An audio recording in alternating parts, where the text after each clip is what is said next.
ఈరోజు మనము ధ్యానము చేయబోతున్నటువంటి అంశము యేసు నామము ద్వారా విజయము అనేటువంటి అంశము. ఈరోజు 7వ రోజు కాబట్టి ఆఖరి రోజు. మరి ఈరోజు మనకి విజయము యేసు నామము ద్వారా, యేసు నామములో విజయము. ఇది కూడా మనందరికీ తెలిసినటువంటి సబ్జెక్టే అయినప్పటికీ ఇంకొంచెం మాటలు మనము వాక్యంలో నుంచి చూద్దాం. లూకాసు వార్త 10వ అధ్యాయము 17వ వచనాన్ని చదువుతున్నాను చూడండి. ఆ 70 మంది శిష్యులు సంతోషముతో తిరిగి వచ్చి, ప్రభువా, దయ్యములు కూడా నీ నామము వలన మాకు లోబడుచున్నవని చెప్పగా, ఆ తరువాత 20వ వచనంలో ఆయన ఏమంటారంటే, అయినను దయ్యములు మీకు లోబడుచున్నవని సంతోషింపక మీ పేరులు పరలోకమందు వ్రాయబడి ఉన్నవని సంతోషించుడని వారితో చెప్పాను. ఇక్కడ యేసయ్య శిష్యులను ఇద్దరిద్దరిని ఆ చుట్టుప్రక్కల ఉన్నటువంటి ప్రాంతాలకి పరిచర్య నిమిత్తమై పంపించారు. అది 10వ అధ్యాయంలో స్టార్టింగ్లో ఉంటుంది, ఒకసారి చూడండి. 10వ అధ్యాయం స్టార్టింగ్ వచనంలోనే ఉంటుంది ఆయన ఎలా పంపించారు. అటు తరువాత ప్రభువు 70 మంది ఇతరులను నియమించి తాను వెళ్ళబోవు ప్రతి ఊరికిని ప్రతి చోటికిని తనకంటే ముందు ఇద్దరిద్దరిగా పంపినప్పుడు ఆయన వారితో ఇట్లనెను, కోత విస్తారముగా ఉన్నది కానీ పనివారు కొద్దిమందియే. కాబట్టి కోత యజమానుని తన కోతకు పనివారిని పంప వేడుకొనిడి. మీరు వెళ్ళుడి, ఇదిగో తోడేళ్ల మధ్యను గొర్రెపిల్లలను పంపినట్టు నేను మిమ్మును పంపుచున్నాను. మీరు సంచినైనను జాలినైనను చెప్పులనైనను తీసుకొని పోవద్దు. త్రోవలో ఎవరినైనను కుశల ప్రశ్నలు అడగవద్దు. మీరు ఏ ఇంటనైనను ప్రవేశించినప్పుడు ఈ ఇంటికి సమాధానం అగునుగాక అని మొదట చెప్పుడి. సమాధాన పాత్రుడు అక్కడ నుండిన ఎడల మీ సమాధానం అతని మీద నిలుచెను, లేని ఎడల అది మీకు తిరిగి వచ్చును. వారు మీకిచ్చు పదార్థములను తినుచు త్రాగుచు ఆ ఇంటిలోనే యుండుడి. పనివాడు తన జీతమునకు పాత్రుడు. ఇంటింటికి తిరగవద్దు. మరియు మీరు ఏ పట్టణంలోనైనా ప్రవేశించినప్పుడు వారు మిమ్మల్ని చేర్చుకుంటే మీ ముందర పెట్టునవి తినుడి. అందులోనున్న రోగులను స్వస్థపరచుడి. దేవుని రాజ్యము మీ వద్దకు వచ్చి ఉన్నదని వారితో చెప్పుడి. ఇదంతా కూడా ఇన్స్ట్రక్షన్స్ ఇచ్చారు ప్రభువు. ఈ 70 మంది ఎవరని రాసింది? 1వ వచనంలో ఇతరులు అని రాసింది ఉందా? ఈ 70 మంది ఎవరంట? ఇతరులు అని ఎందుకు రాశారు ప్రభువు అని అంటే, ఎందుకు రాయించారు పరిశుద్ధాత్ముడు అంటే, 70 మంది కూడా అపోస్తలులు కారు. అపోస్తలులు 12 మందే. వాళ్ళు యేసయ్య ఫాలోవర్స్, యేసయ్య శిష్యులు వాళ్ళందరూ కూడా. కానీ వీళ్ళందరూ ఎవరంటే, మరి మీలాగా ప్రార్థనలకు ఆయన దగ్గరికి వచ్చేవారు అయ్యుండొచ్చు. ఊరికినే అసలు ఏది లేకుండా పంపించేయరు కదా. వాళ్ళు ఆయన్ని ఫాలో అవుతూ, అంటే ఈ 12 మంది శిష్యులలో వాళ్ళు కారు, వాళ్ళ అపోస్తలులు కారు, కానీ వాళ్ళు ఇతరులే. కానీ వాళ్ళు ఇక్కడ మళ్ళీ మనం 17వ వచనంలో వచ్చేసరికల్లా ఆ 70 మంది శిష్యులు అని రాయబడి ఉంటుంది. అంటే ఫాలోవర్స్ అన్నమాట. వాళ్ళు కూడా యేసయ్యని వెంబడిస్తూ ఆయన శిష్యులుగా ఉండగోరిన వారు వాళ్ళందరూ. వారిని కూడా దేవుడు యేసుక్రీస్తు ప్రభువారు ఏం చెప్తున్నారంటే, మీరు వెళ్ళండి, ఇద్దరిద్దరుగా వెళ్ళండి, అలాని ఇంటింటికి తిరగొద్దు. మీరు వెళుతున్నప్పుడు ఎవరైతే మిమ్మల్ని చేర్చుకుంటారో వారింటికి మీరు వెళ్ళండి. ఆ ఇంటి వాళ్ళతో మీరు మాట్లాడండి, సమాధానము అని చెప్పండి. ఆ ఇంటి వాళ్ళు దానికి క్యాపబుల్ పర్సన్స్ అయితే ఆ సమాధానం వారి ఇంట్లోనికి వస్తుంది. వాళ్ళు కానీ యోగ్యులు కాకపోతే మీతోనే మరలా సమాధానం తిరిగి వచ్చేస్తుంది. మీరు వెళ్ళినప్పుడు ఆ గృహాలలో రోగులు ఎవరైనా ఉన్నారైతే వారిని మీరు స్వస్థపరచాలి. దయ్యాలు పట్టిన వాళ్ళు ఎవరైనా ఉంటే ఆ దయ్యాలను మీరు వదిలించండి అని ఆయన చెప్పారు క్లియర్గా. ఇప్పుడు వీళ్ళు వెళ్ళారు ఇద్దరిద్దరుగా గ్రామాల్లోనికి, నాకంటే ముందుగా మీరు వెళ్ళండి అన్నాడు ఆయన. వాళ్ళు వెళ్ళినప్పుడు వీళ్ళందరూ కూడా ఏమని ప్రార్థన చేస్తున్నారు? వెళ్ళిన చోట యేసు నామములో అని ప్రార్థన చేస్తున్నారు. హల్లెలూయా. వీళ్ళు వెళ్ళారు, వీళ్ళందరూ శిష్యులే, కానీ వాళ్ళకి ఇచ్చినటువంటి పవర్ ఎలాంటిదంటే, వాళ్ళకి ఇచ్చిన యూనిఫామ్ ఎలాంటిదంటే, ఆ యూనిఫామ్ మీద ఏమని రాసింది? యేసు నామము అని రాసింది. హల్లెలూయా. మామూలు వాళ్ళే అయినా కూడా పోలీస్ డ్రెస్ వేసుకుని వెళ్ళారనుకోండి, అప్పుడు అందరూ జడుస్తారు, అంతే కదా. అమ్మో, ఈయన ఎవరో పోలీస్ ఆయన వచ్చినట్లున్నాడు అని అందరూ తడుముకుంటారు. అక్కడ ఏం పని, ఏమి తప్పు, ఏమి చేయకపోయినా సరే అలా తడుముకుంటారు. వీళ్ళు ఎందుకు వచ్చారో ఇప్పుడు అని. ఎందుకని? వాళ్ళు కలిగిన యూనిఫామ్ని బట్టి. కాబట్టి ఇక్కడ వీళ్ళు వెళ్ళిన వాళ్ళు మామూలు వాళ్ళే, కానీ వారికి ఇచ్చినటువంటి అధికారము గల నామము చాలా పవర్ఫుల్. కాబట్టి వీళ్ళు వెళ్ళి యేసు నామంలో ఏ దయమా వెళ్ళిపో అంటున్నారు. వాళ్ళ ఇంటికి వెళ్ళినప్పుడు యేసు నామంలో ఏ రోగమా వెళ్ళిపో అంటున్నారు. యేసు నామంలో వాళ్ళు మాట్లాడుతూ ఉంటే అక్కడ రోగాలు పారిపోతున్నాయంట, దయ్యాలు పారిపోతున్నాయంట, పక్షవాత రోగులు బాగైపోతున్నారంట. కాబట్టి వాళ్ళు సంతోషంగా యేసయ్య దగ్గరికి వచ్చారు. యేసయ్య, నువ్వు చెప్పి మమ్మల్ని పంపించావా, మేము వెళ్ళామా, నీ నామములో మేము ప్రార్థన చేస్తే దయ్యాలు మాకు ఎలా లోబడుతున్నాయంటే అని నవ్వుకుంటూ యేసయ్యకి రిపోర్ట్ తీసుకొచ్చారు. వాళ్ళు రిపోర్ట్ తీసుకొచ్చినప్పుడు ప్రభు ఏమన్నారంటే, దయ్యాలు వెళుతున్నాయని సంతోషించకండి, మీరు మీ పేరులు పరలోకంలో రాయబడి ఉన్నాయని మీరు సంతోషించండి అన్నారు అక్కడ. ఇప్పుడు మనము ఆయన నామాన్ని ఉపయోగించి ప్రార్థించుట ద్వారా స్వస్థత కలుగుతుంది, విడుదల కలుగుతుంది, విజయము కలుగుతుంది. ఈరోజు మన ధ్యాన అంశము యేసు నామములో విజయము. యేసు నామము ద్వారా విజయము. అపోస్తలులు ప్రార్థన చేస్తేనే కాదు, ఇతరులు ప్రార్థన చేసినాకడక అద్భుతము జరిగినట్లే మనము ఇతరులమే, మనము అన్య జనాంగమే. కానీ ఆయనను సొంత రక్షకుడిగా అంగీకరించి వచ్చినప్పుడు ఆయన నామము అన్ని నామముల కన్నా పైనామం అంట. ఫిలిప్పీలకు రాసిన పత్రిక 2వ అధ్యాయము 9వ వచనంలో, అందుచేత పరలోకమందున్న వారిలో కానీ భూమి మీద ఉన్న వారిలో కానీ ప్రతి వాని మోకాలు యేసు నామమున వంగునట్లును, తర్వాత వచనం చూడండి, ప్రతి నామమునకు పై నామము ఆయనకు అనుగ్రహించెను.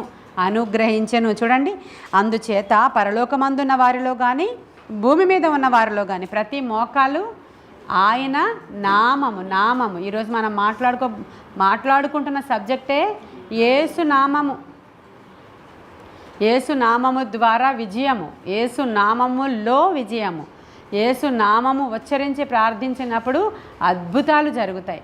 ఆయన పవరు, అథారిటీ మనకి ఇచ్చేశారు అక్కడ. ఆ అథారిటీని మనం ఉపయోగిస్తే మనకి స్వస్థతలు జరుగుతాయి, విడుదలలు జరుగుతాయి, దయ్యాలు కూడా పారిపోతాయి.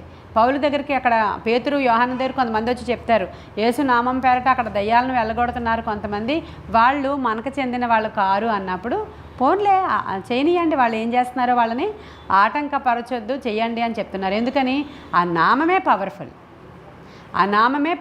కాబట్టి ఇక్కడ అన్ని నామాల కన్నా పై నామము కలిగిన యేసు నామమును మనం అనుదినము కూడా ప్రార్థనలో వినియోగిస్తాము. మనము ప్రతి క్షణం కూడా ఆయన నామమును ధ్యానము చేయుట ద్వారా గొప్ప విడుదల మనము పొందుకుంటాం. ఇవన్నీ సాక్ష్యాలు కూడా మన సంఘములో కూడా ఉన్నాయి.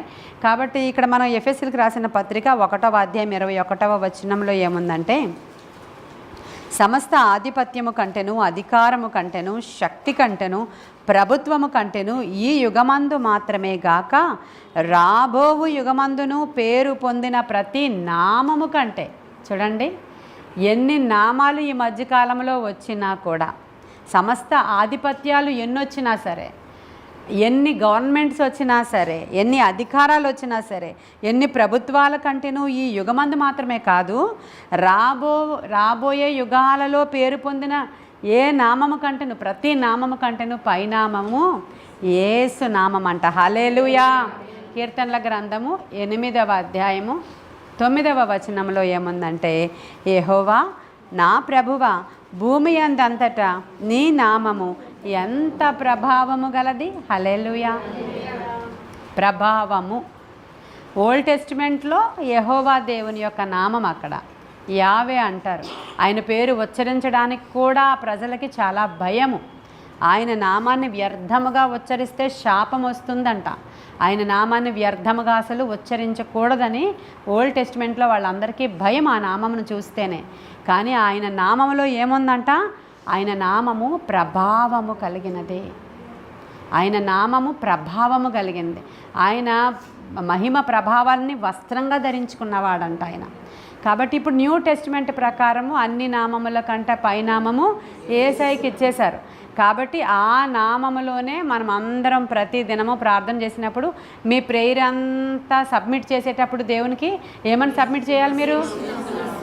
అదర్వైజ్ మీరు ఎంత ప్రార్థన చేసేసి లాస్ట్లో ఆమెన్ అన్నారనుకో, ఆ ప్రార్థన ఏమీ కూడా వెళ్ళదు. మీరు ఎంత ప్రార్థన చేయండి, చిన్న ప్రార్థన, పెద్ద ప్రార్థన, రాత్రి ప్రార్థన, పగలు ప్రార్థన, మధ్యాహ్నం ప్రార్థన, వేకు ప్రార్థన, ఏ ప్రార్థన అయినా మీరు చెప్పాల్సింది చేయాల్సింది అంతా చేసేసి యేసు నామములో అనకపోతే మీ ప్రార్థన దేవుని దగ్గరికి చేరదు. అంటే ఒకసారి అర్థం చేసుకోవాలి ఎంత పవర్ఫుల్ నామమో ఆయన నామం. అన్ని నామముల కంట పై నామం అంట ఆయన. ఇంకా అంతకంటే పైన ఇంకొకటి ఎవరు లేరు, ఇంకా అంతకంటే పై ఫ్లోర్ ఇంకోటి లేదు, ఇంకా అంతకన్నా పైన అధికారం ఇంకొకరికి లేని అటువంటి దేవుణ్ణి మనము కలిగి ఉన్నాం ఈరోజు. మరి మనం అందరం ప్రతిదానికి భయపడిపోవడమే.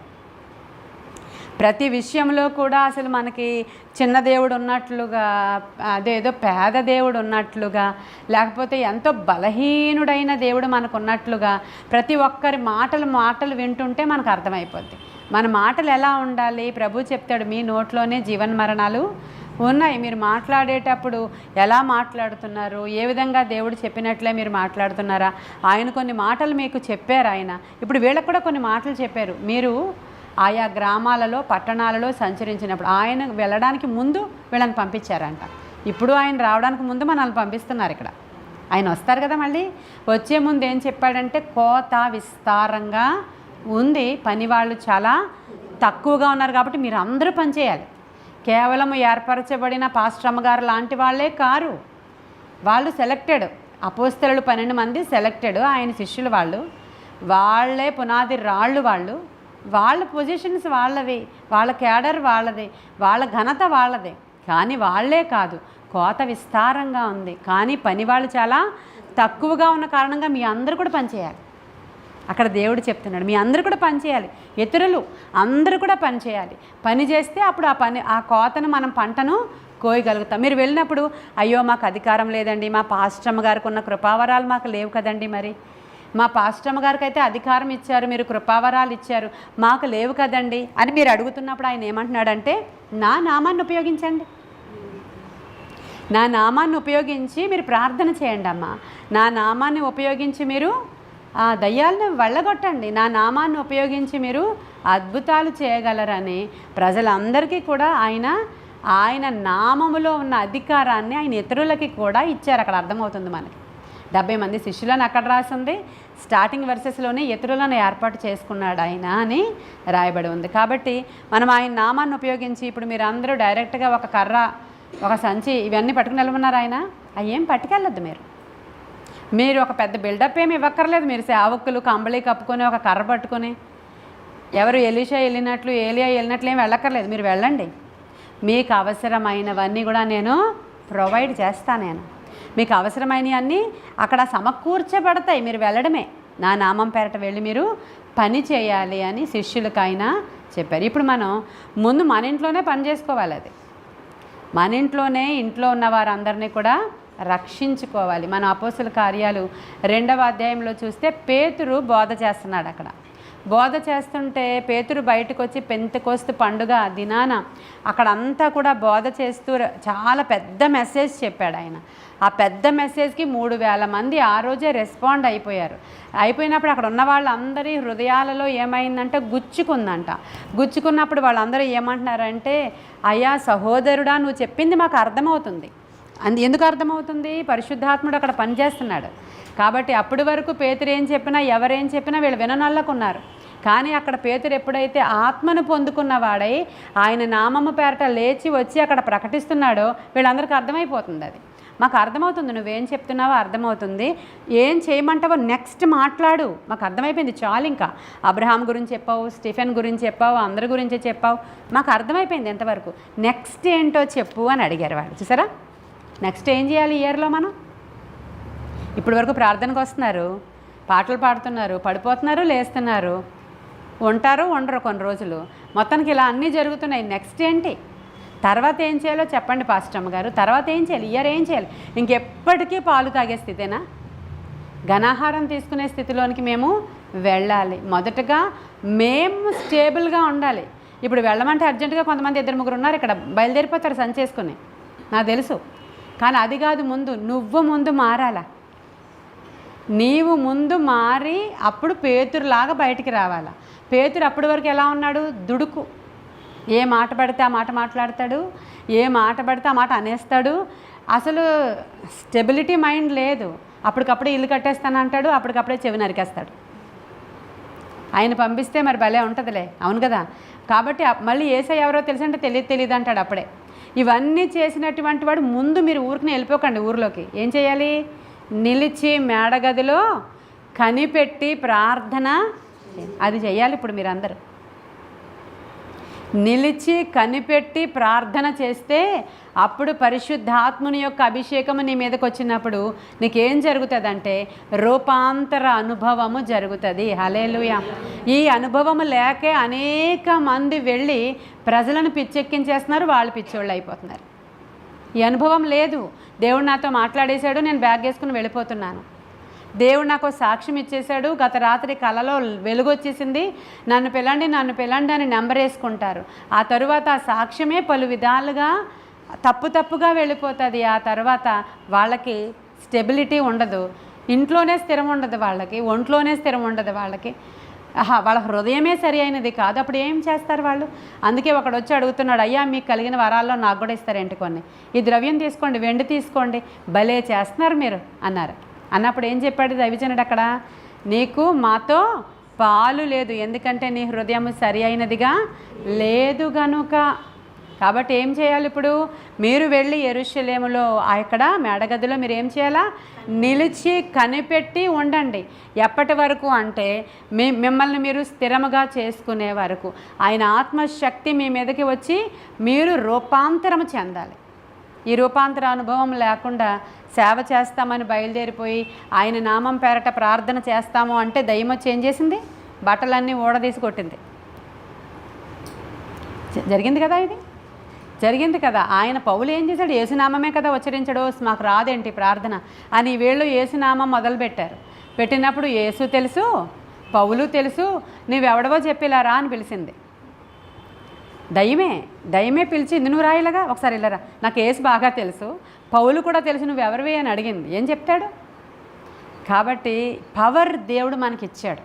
కానీ మనం ఏం చేయాలంటే దేవుని దగ్గర నుంచి శక్తిని పొందుకోవాలి. స్థిరమైన మనస్సు, రూపాంతర అనుభవము, ఆ లోతైనటువంటి దేవుని యేసు వలె మనము మార్చబడుట చాలా అవసరం.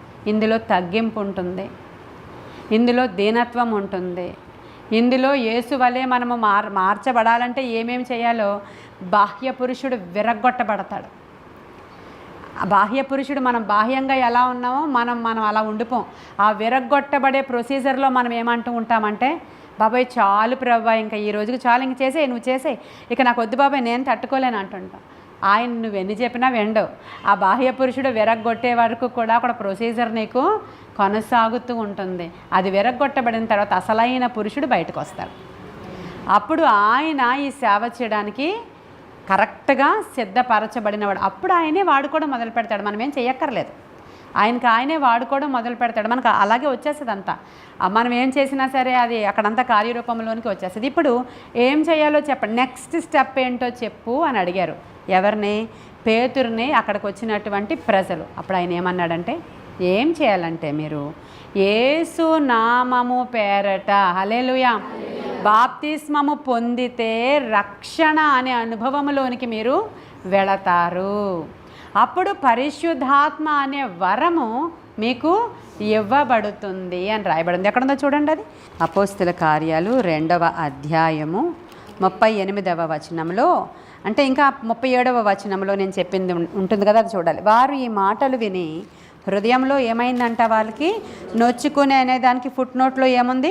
పొడవబడి, సహోదరులారా మేమేమి చేతుమని పేతురుని కడమ అపోస్తలులను, అక్కడ పేతురు గారు మిగతా అపోస్తలులు కూడా ఆయన వెనకాలే ఉన్నారు, వాళ్ళందరినీ కూడా అడిగారు వీళ్ళు. పేతురు అప్పుడు చెప్తున్నాడు, మీరు మారు మనస్సు పొంది పాప క్షమాపణ నిమిత్తం ప్రతివాడు యేసుక్రీస్తు నామమున బాప్తిస్మము పొందుడి, అప్పుడు మీరు పరిశుద్ధాత్మ అనే వరము పొందుదురు. ఈ వాగ్దానం మీకును మీ పిల్లలకును దూరస్తులందరికీ అనగా ప్రభువైన మన దేవుడు తన యొద్దకు పిలిచిన వారందరికీ చెందునని వారితో చెప్పాను.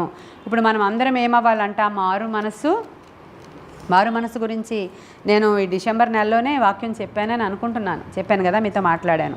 తర్వాత పాప క్షమాపణ దేంట్లో కలుగుతుంది? ఇప్పుడు మనం అందరం కూడా కొద్దో గొప్ప ఏదో ఒక పాపాలు ప్రతిదినం కూడా చేస్తుంటాము, చేయబోతూ ఉంటాం.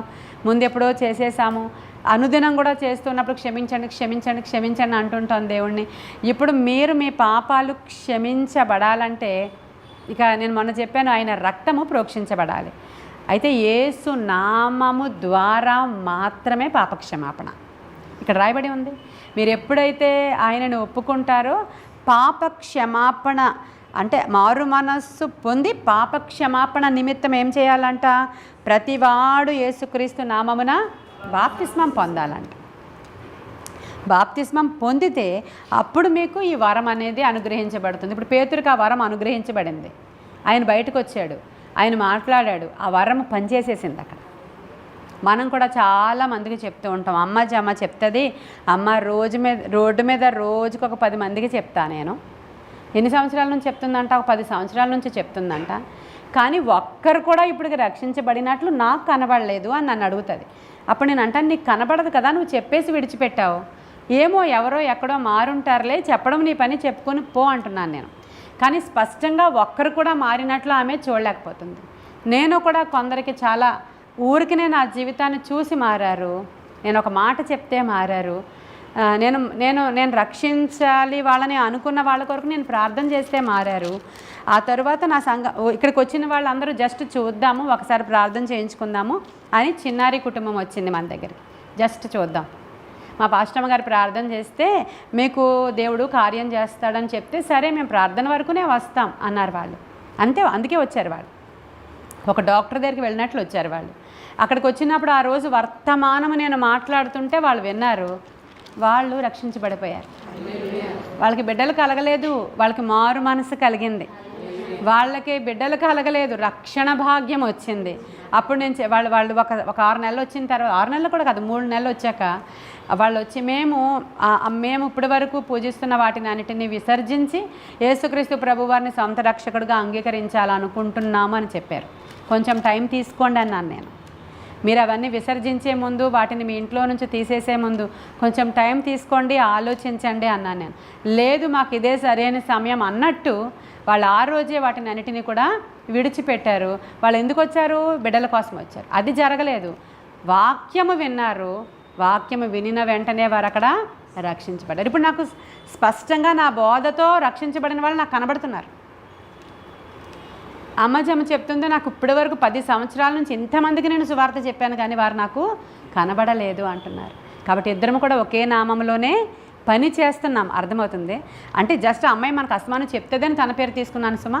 మీరు చెప్తూనే ఉండొచ్చు, అందరికీ మీరు కూడా చెప్తూనే ఉండొచ్చు. కానీ మీరు వారిని రక్షించలేకపోతున్నారంటే ఒకసారి ఆలోచించుకోండి ఒకసారి. మరి నేను చెప్పినప్పుడు ఎందుకు రక్షించబడట్లేదు? నేను ఊరికినే సోది చెప్తాను కదా గంటల తరబడి, మా సాక్ష్యాలు చెప్తాం కదా గంటల తరబడి, మరి ఎందుకు పని చేయడం లేదు అంటే నీవు ముందు మారు మనసు పొందు. నువ్వు మారు మనసు పొందు, పరిశుద్ధాత్మ అభిషేకంతో నువ్వు అక్కడ నిలవబడి మాట్లాడితే చాలు. ఆ రోజు ఒక్క మెసేజ్కే 3000 మంది అండి. అక్కడ ఒక్క మెసేజ్కే 3000 మంది అక్కడ రక్షించబడిపోయారు. వాళ్ళందరూ కూడా సంఘమంతా ఫస్ట్ సంఘము ఎస్టాబ్లిష్ ఫామ్ అవ్వడమే 3000 మందితో. ఎక్కడ ఏ ఇల్లు తీసుకున్నారో వాళ్ళు, ఏ ఇంట్లో గ్యాదర్ అవుతున్నారో వాళ్ళు. కాబట్టి వాళ్ళు ఏం చెప్పారంటే ఏ ఏరియా వాళ్ళు ఆ ఇంట్లో అక్కడ గ్యాదర్ అవ్వడం మొదలుపెట్టారు. అక్కడే రొట్టె విరవడం ప్రారంభించారు. అనుదినము కూడుకోవడం మొదలుపెట్టారు వాళ్ళు. హల్లెలూయా. సంఘము నానాటికి విస్తరించిపోయిందంట. అప్పుడు స్థిర చరాస్తులు తెచ్చి వీళ్ళ పాదాల దగ్గర పెట్టేశారంట.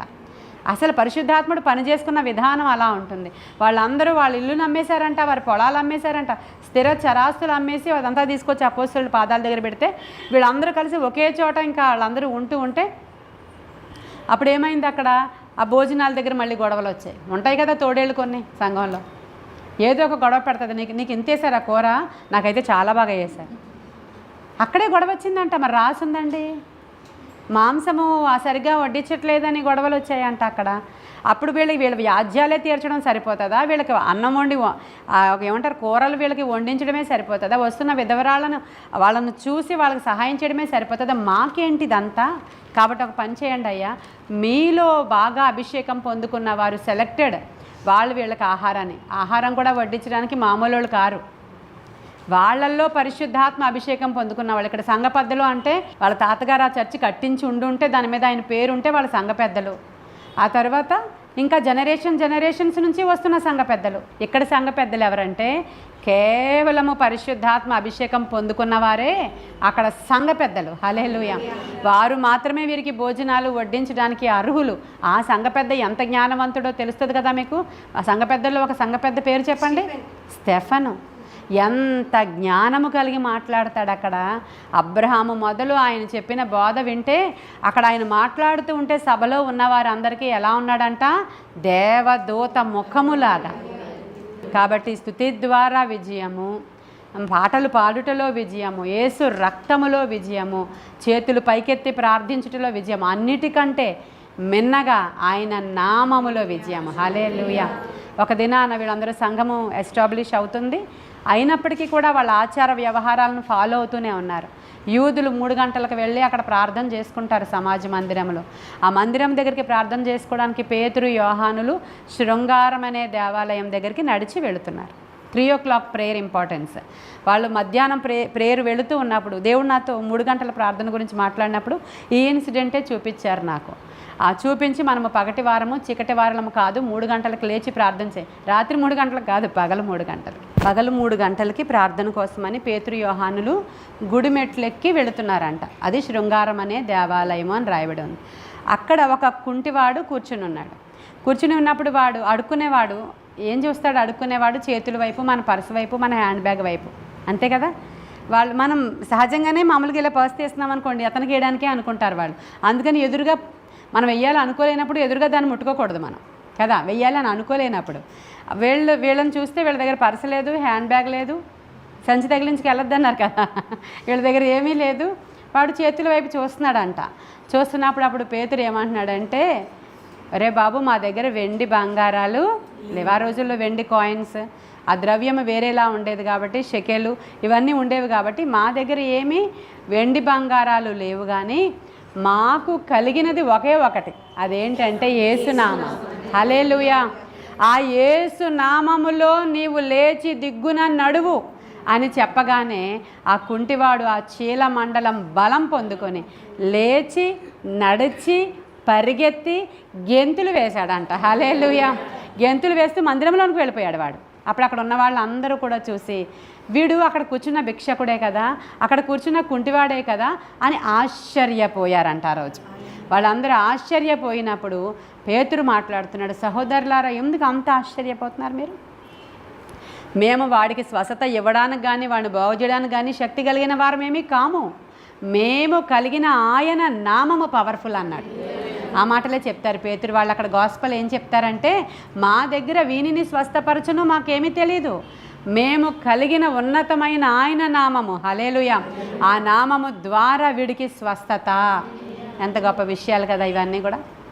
స్వస్థత, రక్షణ, విజయము, విడుదల, బాప్తిస్మము, ఇక అన్ని హయ్యర్ నేమ్. ఇంకా అసలు ఆయన నామము మించిన నామము ఇంకా ఆకాశంలో కానీ, భూమి మీద కానీ, భూమి క్రింద కానీ, మరి దేని దగ్గర కూడా ఆయన నామాన్ని మించిన నామం ఇంకో చోట ఉంది, వెళ్ళి వెతికిరండి అని అనడానికి మనకి వీలే లేదు. కాబట్టి అటువంటి ఆయన నామాన్ని అనుదినము మనం ఉచ్చరించుట ద్వారా, ఆయన నామాన్ని మనం మాట్లాడుట ద్వారా పరిశుద్ధత కలిగి మాట్లాడాలి మనం. ఆయన నామము ఆయన పరిశుద్ధుడు కనుక మనము కూడా పరిశుద్ధత కలిగి ఆయన నామాన్ని మనము ఉచ్చరించుట ద్వారా దేవుడు గొప్ప కార్యాలు చేస్తాడంట. ఒకసారి మనం చూద్దాం, అపోస్తుల కార్యాలు 4:30 కూడా చూద్దాం. చూడండి, ఆ రోగులను స్వస్థపరచుటకును పరిశుద్ధుడైన యేసు నామము ద్వారా సూచక క్రియలు, మహత్ కార్యాలు జరుగుతాయంటండి. ఇప్పుడు ఇది లాస్ట్ పాయింట్ మీకు. ఇప్పుడు యేసయ్య నామము ద్వారా రోగులు స్వస్థపరచబడుతున్నారండి. ఆయన నామం ద్వారా మీరు బాప్తిస్మం తీసుకుంటే మీకు పాపక్షమాపణ కలుగుతుందండి. మీరు ఆయన నామము ద్వారా దయ్యాలను వెళ్ళగొడుతున్నారండి. ఇప్పుడు ఆయన నామంలో ఏం జరుగుతాయంట? సూచక క్రియలు జరుగుతాయంట. ఆయన నామంలో సూచక క్రియలు, మహత్ కార్యాలు ఖచ్చితంగా జరుగుతాయి. ఇది మనకు తెలిసి ఉండాలి. ఆయన నామాన్ని ఉచ్చరిస్తే గాలి, తుఫాన్ అక్కడ ఆగిపోద్ది. అది సూచక క్రియ కదా. ఆయన నామము ఉచ్చరిస్తే అక్కడ గాలి అక్కడ ఆగిపోద్ది. ఆ కొండ వెళ్ళి అవతల పడమంటే అది పడుతుందంట. ఆయన నామాన్ని ఉపయోగిస్తే మహత్ కార్యాలు జరుగుతాయంట. మహత్ కార్యాలు అంటే మిరకిల్స్ జరుగుతాయి. ఆయన నామంలో మిరకిల్స్ చేయడానికి అవసరమైన పవర్ ఉంది. లేనిది ఉన్నట్టు చేయగలవాడాయన, ఉన్నది లేనట్టు చేయగలవాడాయన, ఆత్మ కార్యాలు జరిగించగలవాడాయన. ఆయన నామం పేరట ఇప్పుడు ప్రార్థన చేశారు. మేము నమ్ముతున్నాం ప్రభువా, ఈరోజు నీ నామం పేరట ఇది జరుగును గాకని ఈరోజు మరలా ప్రొఫెటికల్ ప్రేయర్ చేసింది ఈవిడ. ఏమని? ఆయన నామము ఆయన నామం అంది. మొన్న ఏమనింది? ఆయన రక్తము ఆయన రక్తం. తెలియదు మీకు? మీరు వచ్చి ఇక్కడ కూర్చుని కనెక్ట్ అయితే వైఫైకి చాలు, పరలోకపు వైఫై అది. అప్పుడు మీకు ప్రొఫెటికల్ ఏమంటుంది ప్రేయర్ వస్తుంది, ప్రొఫెటికల్ సాంగ్ వస్తుంది. అదేమీ లేదు. మేము మామూలుగా వచ్చి కూర్చున్నామంటే అదేమీ రాదు. మీ సొంత మాటలతో మీరు చెప్తారు. ఆ ప్రార్థన ఏమీ కూడా నాకు వినసంపుగా ఉండదు, దేవుడికి వినసంపుగా ఉండదు. మనము ప్రార్థన చేసేది ఆయన చేతులకు అప్పగించుకొని మనం ప్రార్థన చేసినప్పుడు, తన ప్రార్థన చేసేటప్పుడు అన్నీ కూడా ప్రవచనాత్మకంగా మాట్లాడుతూ ఉంటుంది ఆవిడ. అవునయ్యా, ఇదిగో ఈ మాట నువ్వు పలికో, మేము చెప్తున్నాం, ఇదిగో ఇది మనం యేసు నామంలో ఉచ్చరించి ప్రార్థన చేయడం. కాబట్టి ఉట్టి పెదవులతో చేసే ప్రార్థన కాదు, కానీ మన హృదయం అంతా శుద్ధీకరించుకొని ఎన్ని ప్లేసెస్లో విజయాలు ఉన్నాయో చూడండి. మనకి ఎంత ధనాగారము మన చేతిలో ఉందో చూడండి. మనం ఇన్ని కలిగి ఏమీ లేని వారముగా ఎందుకండి ఉండిపోవాలి? ఇన్ని ఉన్నాయి మన దగ్గర, కానీ మాకు ఏమీ లేదు. ఎవరు లేరండి, నాకు ఎవరు లేరు. ఆయన ఏం చూడ్డు, ఆయన మాట్లాడు, అసలు ఎవరు లేరండి, నేనైతే ఒంటరిదాన్ని. ఇంకా ఆయనే, మరి ఎవరట? ఇంకా ఆయన దేవుడు మరి చీప్ మరి నీకు. అసలు వాళ్ళు ఎవ్వరు లేకపోయినా సరే ఈయన ఉంటే చాలు యాక్చువల్గానే, కానీ ఈయన చీప్ అనమాట నీకు. ఇంకెవ్వరు లేరండి, ఎవరు పట్టించుకోరండి, మా కొడుకులు చూడండి, నా కూతురు చూడండి, నా అల్లుడు చూడండి, ఎవ్వరు లేరండి, ఇంకా ఉన్నది ఆయనేనండి. ఏమన్నా చూస్తే వీళ్ళందరూ ఉండి ఈయన లేకపోతే నువ్వు వేస్ట్. వాళ్ళు ఎవ్వరుండి నీకు అసలు ఎవరు లేకపోయినా ఈయన ఉన్నాడంటే చాలు, అంతే. అది చాలు, ఇంకెవ్వరు అక్కర్లేదు మనకి. అసలు ఎవరు అక్కర్లేదండి, ఆయన ఉంటే చాలు. ఆయన ఎలాంటి పోషకుడో మనకు తెలుసు, ఎలాంటి అద్భుతాలు చేయవాడో మనకు తెలుసు. అసలు ఒంటరి వాడిని ఎలాగ బలమైన జనాంగముగా చేసేసాడో ఆయన యాకోబు అసలు అల్పమైన అసలు పురుగు వంటి వాడైనటువంటి యాకోబుని ఏం చేసేసాడు దేవుడు? ఆయన ఒక దేశంగా మార్చేశాడండి, ఒక దేశముగా మార్చేశాడు. ఒక దినాన్ని యబ్బోకు రేవు దగ్గర ఒంటరిగా కూర్చున్న యాకోబుని ఒక జనాంగముగా మార్చేశాడండి. మరి ఆయన ఒంటరిగా ఉన్నాడు అప్పుడు, ఇప్పుడు ఒంటరా?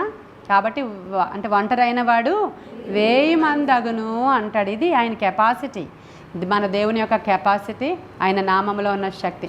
నేను ఒక్కసారే యేసయ్య నామాన్ని, అంటే మిగతా ఏ పదాలు ఉచ్చరించకుండా ప్రార్థన చేసింది ఒక్కసారి.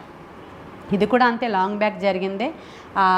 ఆ యొక్క అబ్బాయి ఇప్పుడు లేడు, కరోనాలో చనిపోయాడంట. ఎందుకంటే వాళ్ళు అప్పుడే మనకి ఒక 5 సంవత్సరాలేమో కంటిన్యూగా మన చర్చికి వచ్చారు, 3 సంవత్సరాలు 4 సంవత్సరాలు వచ్చారు, నాకు ఐడియా లేదు. వచ్చినప్పుడు అది అతిపెద్ద సమస్య తీసుకొని డైరెక్ట్గా మా ఇంటికి ఆ అబ్బాయిని మోసుకొని వచ్చేసారు. ఆ రాత్రి నేను చేసి అలసిపోయాను, ఇంకేం పదాలు పెట్టి ప్రార్థన చేయాలో నాకు రావట్లేదు. అర్ధరాత్రి ఇంటికి తీసుకొస్తే ఒంటరి ప్రార్థన ఏం చేయగలను నేను? కొంచెం సేపు చేశాను. ఇదేంటి హాస్పిటల్ తీసుకెళ్లకుండా మా ఇంటికి తీసుకొచ్చారనే కోపం కూడా లోపల ఉంది నాకు. ఏమన్నా అయిపోతే ఎవరిది రెస్పాన్సిబిలిటీ? హాస్పిటల్కి కదా వీళ్ళు తీసుకెళ్ళాలి, ఇక్కడ తీసుకొచ్చారేంటి? ఇప్పుడు ఏం చేయాలి మేము? పాస్టర్ గారికి నాకు తోచట్లేదు, మాకు ఏం చేయాలి? అతను నొప్పితో అల్లాడిపోతున్నాడు ఆ అబ్బాయి, ఏం చేయాలో అర్థం కావట్లేదు. చేశాను, 2 సార్లు చేశాను, ఏమీ అవ్వాల. ఇంకేం చేయాలో తెలియక నేనేం చేయను ప్రభా, ఇంకా నీ నామాన్ని మాత్రమే నేను ఉచ్చరిస్తాను, నువ్వు స్వస్థపరుస్తావో ఏం చేస్తావో నాకు తెలియదు అని చెప్పి యేసయ్యా యేసయ్యా యేసయ్యా యేసయ్యా అంటూనే ఉన్నాను. ఆ అబ్బాయి పొట్ట మీద చేయబెట్టి యేసయ్యా యేసయ్యా యేసయ్యా యేసయ్యా. అప్పుడు ఆ అబ్బాయి చెప్పాడు, నేను వాష్రూమ్కి వెళ్ళాలి, వెళ్ళిరా అని చెప్పినప్పుడు చాలా పెద్ద స్టోన్ అండి ఆ లోపల ఉంది. మామూలుగా జెంట్స్కి స్టోన్ యూరిన్ వెళ్ళేటప్పుడు రాదు, అది పెద్ద స్టోన్ అలా రాకూడదు, రాదు కూడా. అలాంటిది ఆ అబ్బాయికి ఆ స్టోన్ బయటికి వచ్చేసింది. అద్భుతమైన విడుదల వచ్చింది, విజయం వచ్చింది. అక్కడికక్కడే ఇమ్మీడియట్ హీలింగ్ పొందుకున్నాడు. వాళ్ళందరూ బాప్తిస్మాలు తీసుకున్నారు, సంఘంలో ఉన్నారు, ఆ తర్వాత వెళ్ళిపోయారు. కానీ మరి మాకు తెలిసిన న్యూస్ ప్రకారం ఆ కరోనా టైంలో ఆ అబ్బాయి చనిపోయాడని తెలిసింది న్యూస్. అంటే మొన్న కరోనా వచ్చినప్పుడు, ఇది జరిగింది 10 ఏళ్ళ ముందు మనకు తెలిసింది. ఆ తర్వాత మన సంఘ సభ్యులుగా లేరు, వాళ్ళు ఎక్కడికో వెళ్ళిపోయారు, మనకు తెలియదు. ఆ తర్వాత నాకు ఇన్ఫర్మేషన్ కూడా లేదు. కాకపోతే ఈ అద్భుతం అప్పుడు నాకు ఇంత దేవుని యొక్క వాక్యంలో శక్తి, ఆయన పేరులో శక్తి, ఇవన్నీ నాకు తెలియదు. అది కేవలం పరిశుద్ధాత్మని యొక్క గైడెన్స్. నాకు దేవుని యొక్క పరిశుద్ధాత్మని యొక్క గైడెన్సే. నేను ఆయన పేరు ఉచ్చరించినప్పుడు నాకు దిక్కు తోచని పరిస్థితుల్లో నేను ఆయన నామాన్ని ఉచ్చరించాను. మనము దిక్కు తోచని స్థితిలో ఆయన నామము చాలు మనకి. హల్లెలూయా. కాబట్టి అన్ని నామముల కన్నా పైనామమును మనం ఆశ్రయిద్దాం. మన ప్రార్థనలోనే కాదు, అనునిత్యము కూడా మన నోట పరిశుద్ధుడైన ఆయన పేరుని మనం పరిశుద్ధంగా ఉచ్చరించి బలము పొందుకోవడానికి అవసరమైన కృప దేవుడు మన అందరికీ ఇచ్చునుగాక. ప్రార్థన చేసుకుందాం. మహాపరిశుద్ధుడైన తండ్రి, మహోన్నతుడైన దేవ, సర్వోన్నతుడ, సర్వాంతర్యామి, 7 దినాలలో మాకు అధికమైన బలాన్ని మీరు ఇచ్చారు ప్రభా. అధికమైన శక్తితో మమ్మల్ని నింపారు. విజయ యొక్క రహస్యాలు మాకు నేర్పించారు. ఆ విజయం యొక్క రహస్యాలతో మమ్మల్ని నింపారు. ఎవరు విశ్వాసముతో వీటిని అప్లై చేస్తారో వారు పొందుకుంటారు ప్రభా. విశ్వాసము లేకుండా నీకు ఇష్టలమై ఉండుట అసాధ్యము తండ్రి. విశ్వాసముతో మేము పరిశుద్ధాత్మ ప్రేరణ ద్వారా నాయన మేము అప్లై చేసేటువంటి ఈ ఆయుధాలు మా శరీర సంబంధమైనవి కావు కానీ అయా నాయన ఆత్మ సంబంధమైన ఆయుధాలు ప్రభువా. వీటిని తీసుకొని మేము జయము పొందులాగున సహాయము చేయమని ఎందరైతే వింటున్నారో వారిలో ఎవరు రోగగ్రస్తులు ఉన్నారో వారిని ఇప్పుడే ముట్టి స్వస్థపరచండి. ఇబ్బందులలో ఉన్న వారి ఎడల సూచక క్రియలు చేయండి. అక్కడ లేని దానిని నూనెను పుట్టించావు ప్రభా. మారాను మధురంగా మార్చావు. లేని జలములను ఉబకజేశావు ప్రభువా. నీ నామములో శక్తి ఉందయ్యా. అయా యెహోవా నా తండ్రి, అయా నీ నామము ప్రభావము గలదని మరొక మారు నాయన మేము జ్ఞాపకం చేసుకుంటున్నాం తండ్రి. అద్భుతాలు జరిగించి మీ నామానికి మహిమ తెచ్చుకోమని నీ కృపగల హస్తానికి 7 దినాల ప్రార్థనలు, ఈ యొక్క వర్తమానాలు అప్పగించుకుంటూ ఇవి అనేకులకు ఆశీర్వాదకరముగా మార్చమని, అనేకులు అయ్యా మాతో ఆత్మ సంబంధులుగా లింక్ అవుతున్నారు ప్రభువా. వారందరూ కూడా ఇవి ఫాలో అవుతున్నారు కనుక వారిని దీవించండి. మాతో పాటు వారి బ్లెస్సింగ్స్ రిసీవ్ చేసుకోవాలి, స్వస్థతలు రిసీవ్ చేసుకోవాలి, అద్భుత కార్యాలు చూడాలి. దేవాని గొప్ప కార్యాలతో తృప్తిపరిచి నడిపించి మీరు మహిమ పొందుకోమని నజరేయుడైన యేసయ్య నామంలో అడిగి వేడుకొని పొందుకొని ఉన్నాము మా ప్రియ పరలోకపు మా తండ్రి. God bless you.